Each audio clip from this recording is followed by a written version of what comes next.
Baik, teman-teman masih ingat di pertemuan yang lalu, kalau orang benar baca Al-Fatihahnya, dan sudah kemarin kita berlatih baca, masih ingat hadisnya?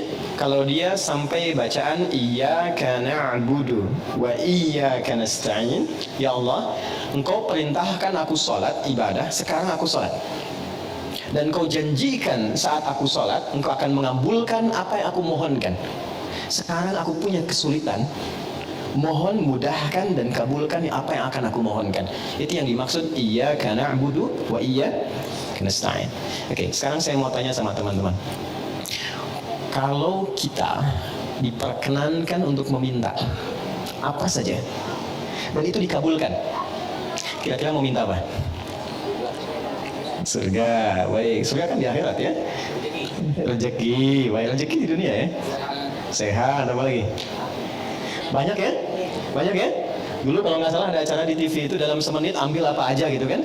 Ya, yang kamu inginkan kan? Ternyata nggak sempat ambil juga semua ya. Oke? Nah, lihat hadisnya. Hada baini wa baina abdi wa li abdi ma sa'al. Ini perjanjian untukku dan untuk hambaku. Kalau hambaku benar pada bacaan ini sampai di titik ini dari awal dia salat, apapun yang dia minta aku akan berikan. Apapun yang dia minta aku akan berikan. Dan tidak sedikit orang soleh, termasuk para nabi, orang-orang soleh yang hidup di setiap generasi, kalau setiap ada masalah rata-rata sholat. Demi Allah, rata-rata sholat. Saya tidak bermaksud memberikan nasihat ya, hanya sharing saja.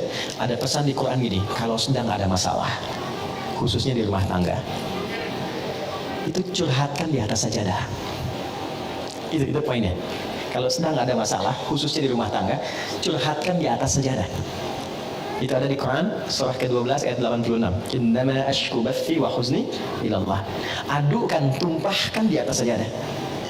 Maka yang pertama Allah berikan satu ketenangan dalam jiwa. Jadi walaupun solusinya belum ada, tapi hatinya sudah tenang. Ya. Awas sajadahnya nggak usah dilebarkan sampai ke Instagram, ke Facebook, nggak usah. Di tempat kita aja. Semakin lebar, semakin meluas persoalannya. Itu janji Allah. Yang kedua, ketika kita tumpahkan, ketenangan diberikan. Nah, ketenangan inilah langkah awal yang memberikan kejernihan dalam berpikir, sehingga kita mudah melangkah untuk menyelesaikan persoalan. Ketika jernih itulah baru Allah kirimkan solusi. Ya, nah sifat kita melakukan itu disebut dengan takwa namanya. Dan kalimat takwa pertama di Quran itu disandingkan dengan sholat. Takwa itu disebutkan 240 kali dalam Quran. Pertama kali disebutkan disandingkan dengan sholat. Quran surah 2 ayat 2 sampai 3. Dzalikal kitabu la raiba fihi hudal lil. Siapa muttaqin orang takwa di situ? Ayat 3-nya, alladzina yu'minuna bil ghaibi wa yuqimunas. Nah, takwa disebutkan 240 kali dalam Al-Quran. Amalan pertamanya sholat. Dan 240 ini dibagi 3 segmen. Ada segmen ritual seperti sholat ini. Ada segmen sosial seperti berbagi dengan sesama, Ali Imran ayat 133. Ada segmen rumah tangga. Dan ini segmen rumah tangga ditempatkannya di persoalan tertinggi di rumah tangga yang mengantarkan pada puncaknya, yaitu perselisihan yang menghadirkan misalnya perpisahan, disebut dengan tolak. Ini ditempatkan di Quran surah 65, surahnya surah At-Tolak, ayatnya persis sama dengan ini, 2-3. Coba lihat. Ini bukan dimirip-miripin ya, saya nggak punya TikTok deh, yang sekali ketik langsung tok jadi deh. Enggak. Ini ada ilmu tentang keserasian ayat-ayat dan nomor-nomor dalam Quran. Ditempatkannya di sini. Wa may yattaqillaha yaj'al lahu makhraja. Siapa yang mampu meningkatkan takwanya kepada Allah dalam konteks ini, yuk salat. Yaj'al lahu makhraja. Dia punya masalah apapun, aku bimbing untuk menyelesaikannya. Dan hidupnya bukan nggak punya masalah. Sebelum dihadapi Allah sudah kecilkan sehingga tak terasa bahwa itu persoalan. Itu poin ya. Betapa banyak solusi yang ringan tapi jarang dilakukan. Kita mau milih berdebat dengan pengetahuan, dengan kekayaan, dengan macam-macam, sehingga nggak selesai-selesai. Padahal solusinya simpel. Baik ya, satu ini. Nah sekarang ada yang lebih dahsyat lagi. Begitu selesai benar baru sampai iyyaka na'budu wa iyyaka nasta'in. Sedang punya masalah apa? Mau minta apa? Ada keperluan apa? Mohonkan. Karena rata-rata bingung mau minta apa, Allah ajarkan satu kalimat yang saat diberikan semua yang kita harapkan dapat. Apa kalimatnya? Oke, setelah iyyaka na'budu wa iyyaka nasta'in kita baca apa? Ihdinas siratal mustaqim. Itu bukan kalimat biasa, ada rahasia di dalamnya, ada hikmah. Nah, saya tulis dulu ya. Sini aja. Ihdinas siratal mustaqim.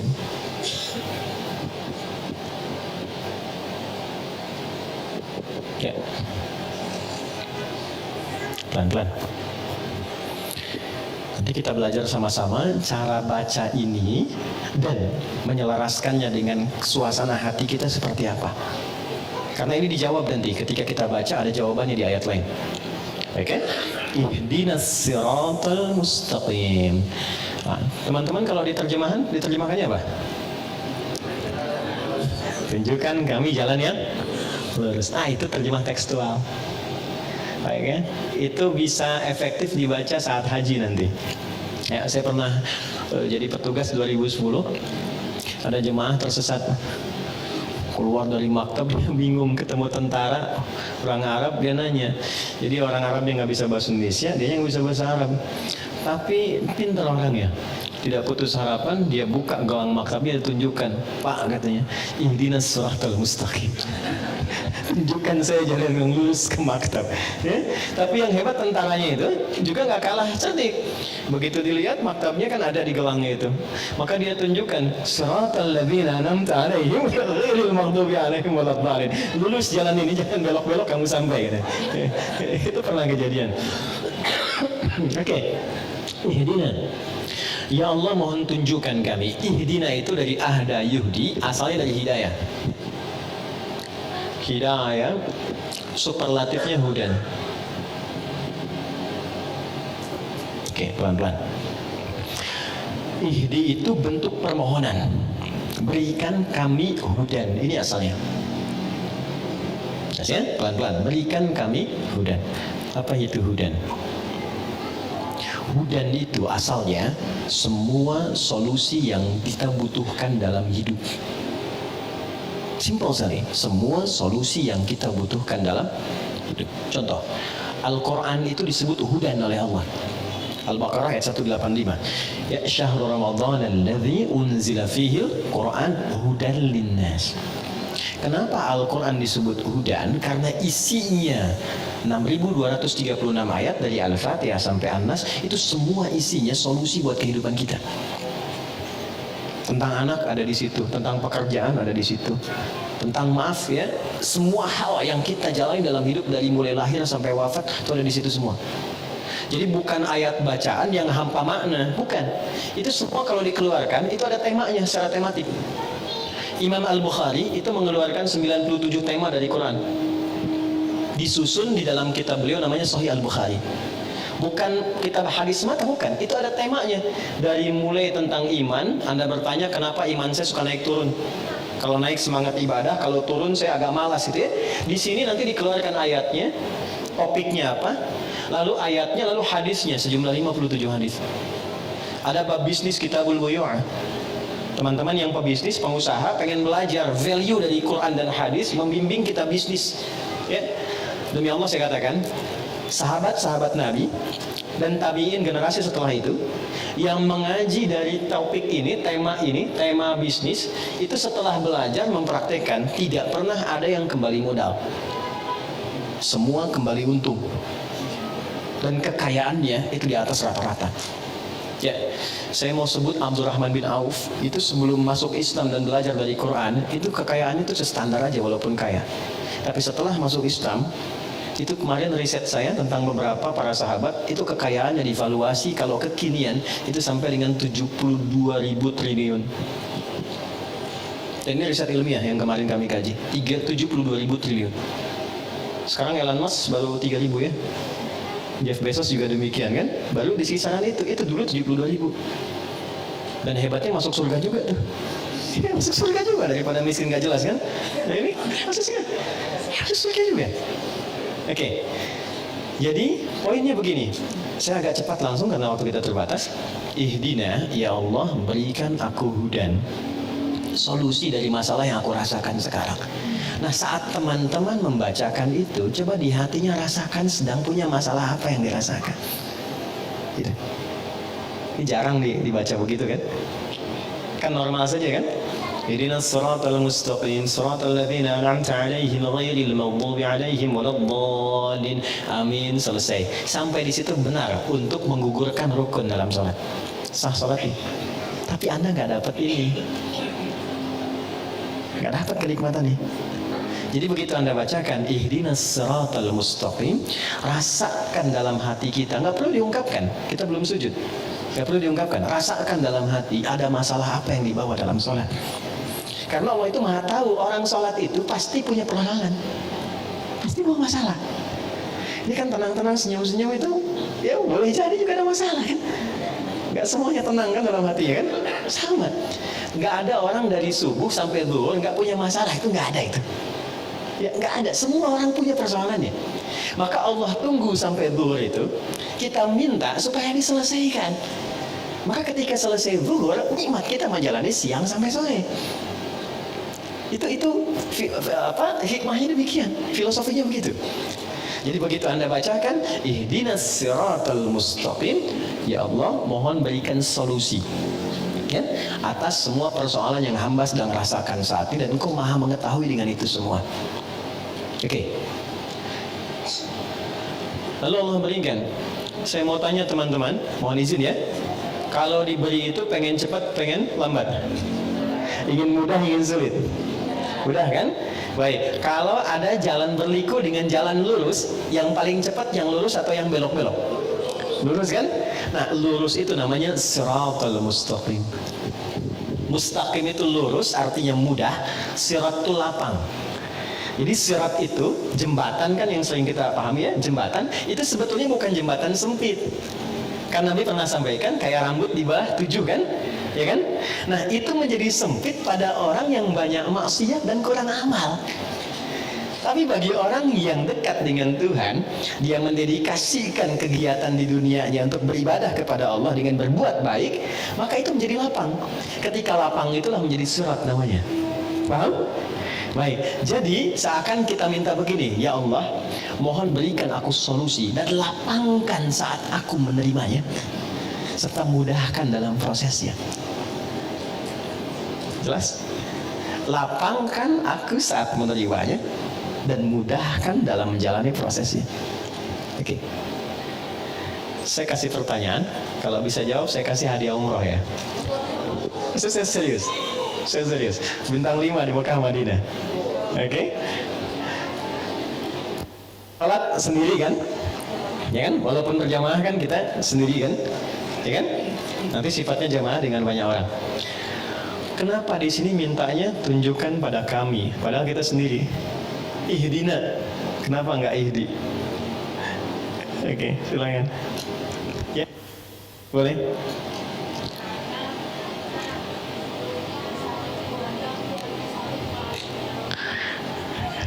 Bagus jawabannya. Sampai Cengkareng tuh. Oke, ada yang lain? Silakan. Berdoa agar kami, maksudnya tangan, kaki, kepala semua juga ikut berdoa. Bagus. Sampai migrasi. Waktu habis. Waktu habis. Lihat sini, saya cepat saja. Ini filosofi dalamnya. Ini saya kasih yang paling dalam sekali. Maaf ya. Kalau kita sedang punya masalah, masalah itu untuk sendiri atau kadang ada yang terlibat di sekitaran kita. Oke. Bagi kita mudah, tapi mungkin bagi pasangan kita belum tentu itu mudah. Bagi kita dan pasangan mudah, tapi mungkin bagi ayah dan ibunya belum tentu mudah. Bagi suami istri mudah, tapi bagi anak belum tentu mudah. Kenapa kita sertakan Dina di sini, Dina, untuk memberikan kesan bahwa ya Allah, berikan solusi atas masalah yang sedang hamba jalani, mudahkan prosesnya dan lapangkan untuk semua yang mengalami itu. Kalau suamiku di dalamnya, lapangkan hati suamiku pula. Kalau ada tetanggaku di dalamnya, lapangkan tetanggaku. Kalau ada ibuku di dalamnya, lapangkan hati ibuku. Itu dalam banget. Itulah sebabnya kenapa menggunakan tidak menggunakan bentuk tunggal secara personal. Jadi ketika kita menunaikan sholat, di situ Allah ingin menyelesaikan persoalan masalah yang kita alami setuntas-tuntasnya, bukan 1-2 tahapan kehidupan. Jelas? Oke, tiketnya masih saya pegang ya. Satu. Jelas ya? Paham ya? Baik, maka jangan sungkan untuk mengungkapkan itu dalam sholat, tapi di hati kita, karena nggak boleh dilafadzkan. Jelas ya? Ihdinas siratal mustaqim. Cepat, karena Allah Maha tahu. Kita tinggal hadirkan saja suasana itu. Minta. Nah, sekarang Allah kasih mudah, kasih cepat, tapi caranya nggak enak. Mau nggak? Oke? Kasih mudah, kasih cepat, tapi caranya nggak enak. Anda melamar pekerjaan, langsung dikabulkan, cepat diterima, tapi begitu datang Anda dimaki-maki dulu. Lain kali nanti kalau kesini, pas kerja kamu pintar, tapi pakaian kamu nggak layak. Besok kamu ganti kayak gini. Ini perusahaan begini, nggak cocok nanti kalau kamu pakaian begini. Tapi kamu diterima. Yang kedua, bagus, kalau prestasinya bagus, baik, nanti silahkan besok mulai bekerja, datang sebaik-baiknya, pakaiannya disesuaikan, nanti kita sudah berikan ketentuan dress code-nya. Enak yang pertama, enak yang kedua. Yang kedua, sesuatu yang melahirkan ketenangan, kenyamanan, kenikmatan, itu bahasa Arabnya an-na'ama yun'imu, nikmat sifatnya. Kalau kita minta kepada objek yang ada selain kita atau di depan kita, atau yang nggak ada tapi kita minta, gunakan ta setelah an'ama menjadi an'amta. Maka setelah itu kita meminta, ya Allah, saya nggak pengen dapat yang cepat, mudah, lapang, tapi misalnya nggak ada kenikmatan di dalamnya. Maka diteruskan ayatnya, siratal ladzina an'amta alaihim ghairil maghdubi alaihim walau.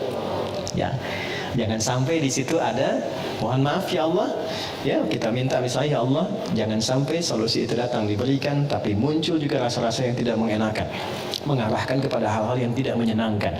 Ya, walaupun ada tafsir lain, maghdub di situ kalangan yang dilaknat, dhalin yang tersesat, karena sudah diberikan kenikmatan, tapi tetap dia jauh dari Allah Subhanahu Wa Taala. Itu makna jauhnya. Jelas? Halo, jelas? Oke, setelah jelas, pertanyaan saya yang terakhir. Oke, dapat hadiah. Siapa orang-orang yang dimaksud di sini? Pada orang-orang yang telah engkau beri nikmat kepada mereka. Itu siapa? Para nabi. Apa lagi? Apa lagi? Ya, orang bertakwa. Bagus, baik. Apa lagi? Oke, singkatnya Quran surah 4 ayat 69. Ada 4 golongan. Jadi kalau teman-teman, ini ajaran dari Quran, kalau ingin bahagia, ingin tenang, ingin nikmat, ikuti 4 golongan ini. Ikuti pola hidup mereka. Quran surah 4 ayat 69. Wa may yuti'illaha war rasula fa ulaika ma'al ladzina an'ama Allahu 'alaihim. Oke, kalimatnya sama. Wa may yuti'illaha war rasula, siapa yang kehidupannya diikutkan pada petunjuk Allah dan Rasul. Dari bangun tidur sampai tidur lagi. Misal, saya mau bangun tidur, saya ikutin bagaimana Nabi bangun. Ya, itu contohnya ada pada doa nanti. Ya, doa itu bukan sekedar bacaan, di situ ada penuntun aktivitas di setiap doa itu. Ya. Oke. Siapa yang pola hidupnya mengikutkan pada tuntunan Allah dan Rasul? Perhatikan, faulaika ma'al ladzina an'ama Allahu 'alaihim. Maka mereka itu aku jamin akan disatukan dengan 4 kalangan yang selama hidupnya selalu dijamin kenikmatan oleh Allah. 4 kalangan. 1, minan nabiyyin, para nabi.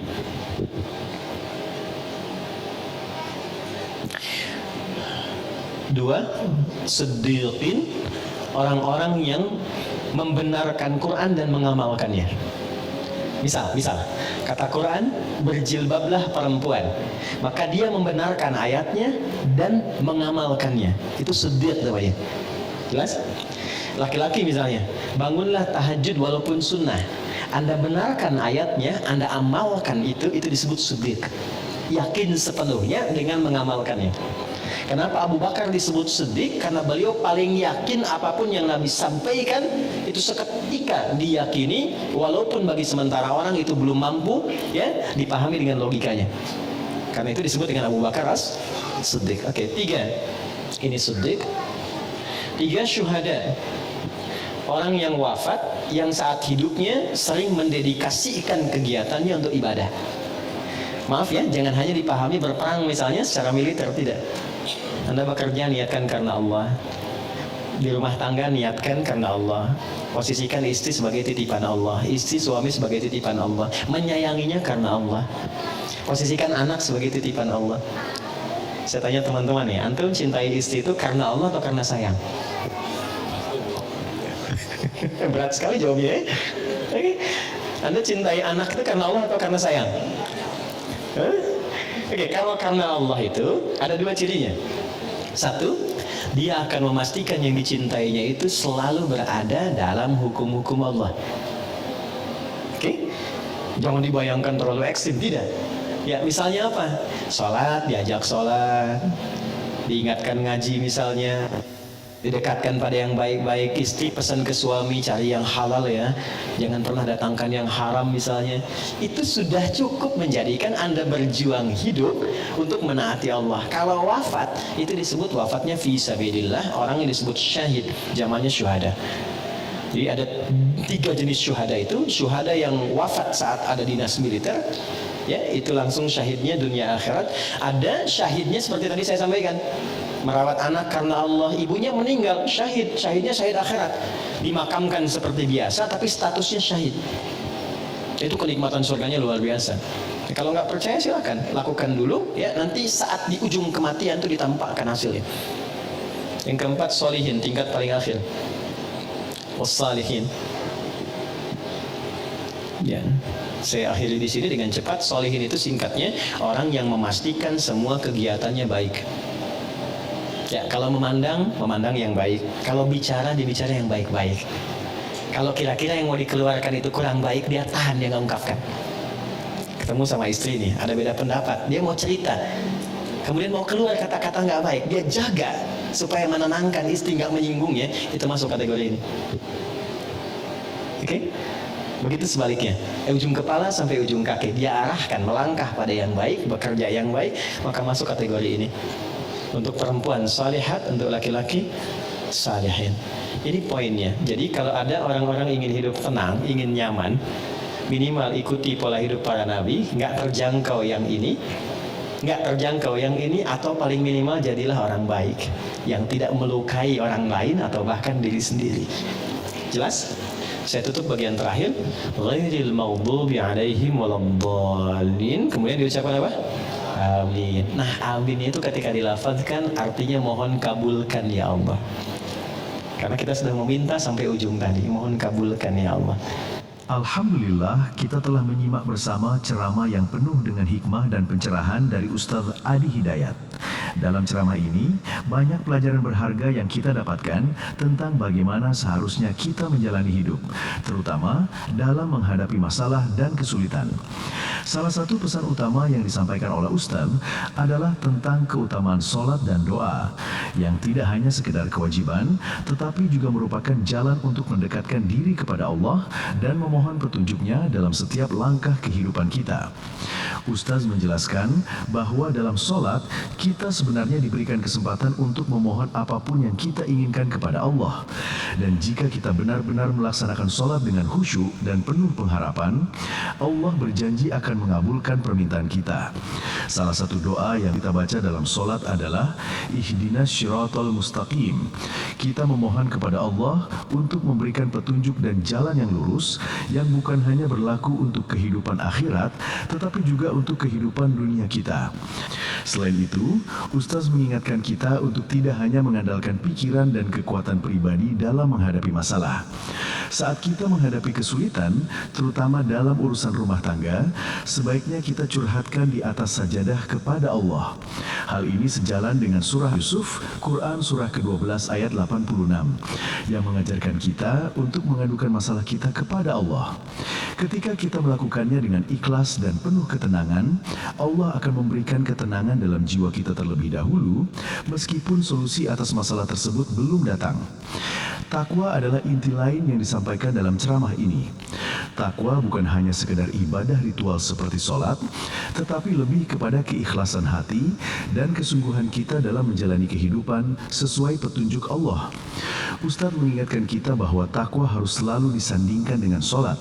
Dan dalam surah Al-Baqarah, Quran surah kedua ayat 2-3, Allah menyebutkan bahwa orang-orang yang bertakwa adalah mereka yang melaksanakan sholat dengan penuh khusyuk dan mengikuti segala petunjuk Allah dalam setiap aspek kehidupan mereka. Takwa menjadi kunci bagi kita untuk mencapai keberkahan, ketenangan, dan kebahagiaan dalam hidup ini. Selain itu, Ustadz juga mengingatkan kita untuk memperhatikan 4 golongan yang dijamin kenikmatan oleh Allah dalam surah An-Nisa, Quran surah keempat ayat 69. Keempat golongan tersebut adalah para nabi, orang yang menerima wahyu dan selalu mendekatkan diri kepada Allah.